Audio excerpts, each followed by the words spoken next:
ये बड़ी है।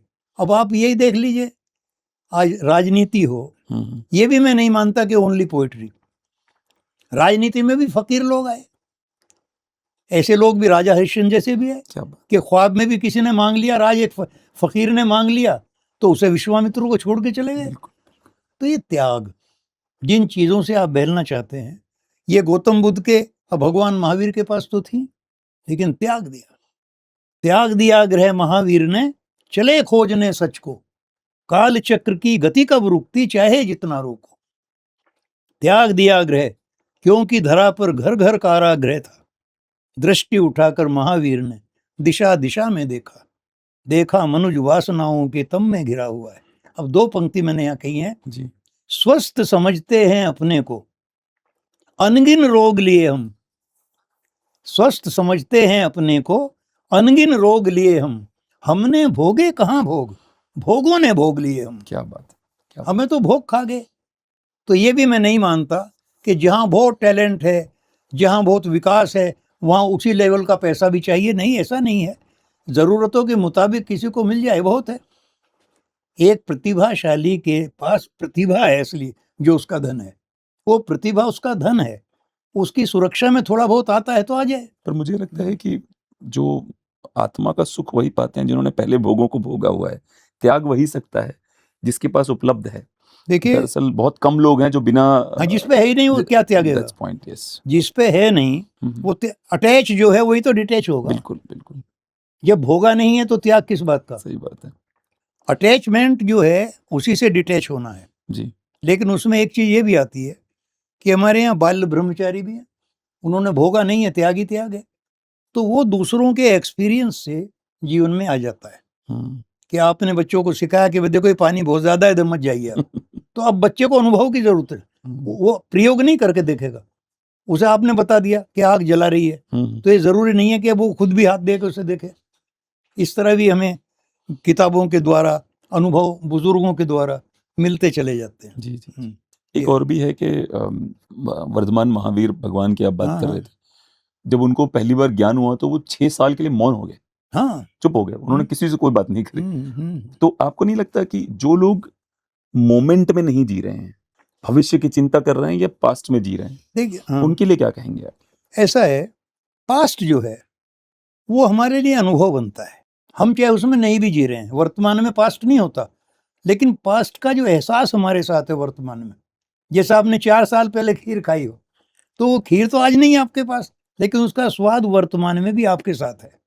अब मान लिया आपने जो फल नहीं सुने हैं आज तक दुनिया में, तो उनके स्वाद की चिंता तो आपको नहीं खा रही, क्योंकि वो फल आपकी जानकारी में नहीं है। जी जी। और जो फल जानकारी में, उनका अभाव महसूस होगा। जी जी बिल्कुल। तो यहाँ जानकारी पे बात आ गई, नॉलेज पे बात आ गई हमारी। और जब हम देखेंगे कि पास्ट में हम जी रहे हैं, पास्ट का अनुभव लेंगे और फिर भविष्य को तैयार करेंगे उसके लिए।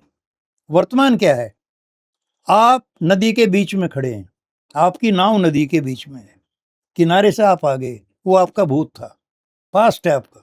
अब जहां बीच में ये वर्तमान है, दूसरा किनारा आपका भविष्य है। तो पहले किनारे की स्मृतियों से आप नदी के बीच में किनारे पे जाने की बात सोच रहे हैं, तो पास्ट को इस्तेमाल कर रहे हैं हम फ्यूचर के लिए। बिल्कुल।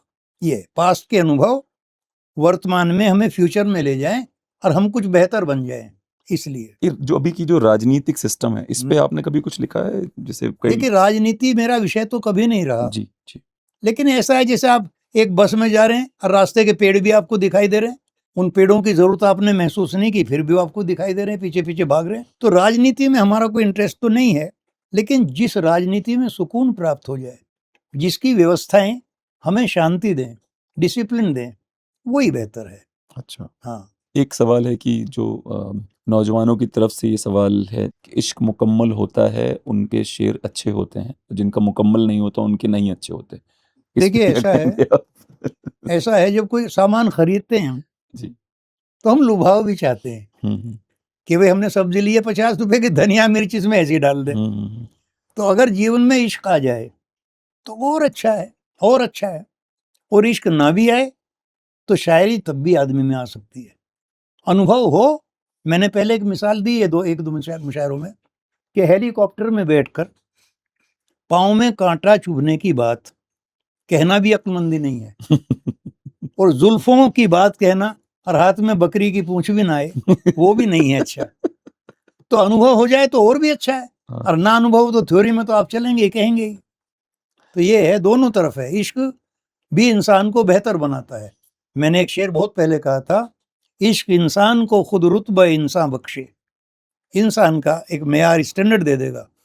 इश्क इंसान को खुद रुतबा इंसान बख्शे, बाज आ जाए जमाना जो सितम ढाने से। क्या बात है। हाँ, इश्क इंसान को खुद रुतबा इंसान बख्शे, बाज आ जाए जमाना जो सितम ढाने से।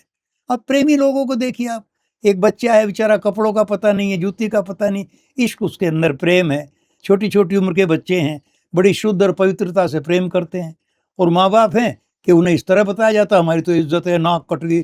और कितनी जगह तो ऐसी मिसालें हैं कि लड़कियों को उनके बाप से ही हत्या कराई है, कि पूरे गांव की नाक काट दी इसने। मैंने कई शेर लिखे कि इश्क प्यार के जुर्म पे हम कत्ल किए जाएंगे, मेरी गजल का शेर है। जी जी। प्यार के जुर्म पे हम कत्ल किए जाएंगे, ला मेरे हाथ में दे हाथ, कहीं और चलें। क्या बात। छोड़ें इस दुनिया को, किसी ऐसी दुनिया की कल्पना करें जहां सत्य को प्रमाणित किया जाए, सही बात का वजन माना जाए। ये नहीं कि शुद्ध पवित्र प्रेम को भी आप अगर जातियों में बांट दिया, आपने जातियों से संतोष नहीं हुआ तो आपने छोटे छोटे कबीलों में बांट दिया।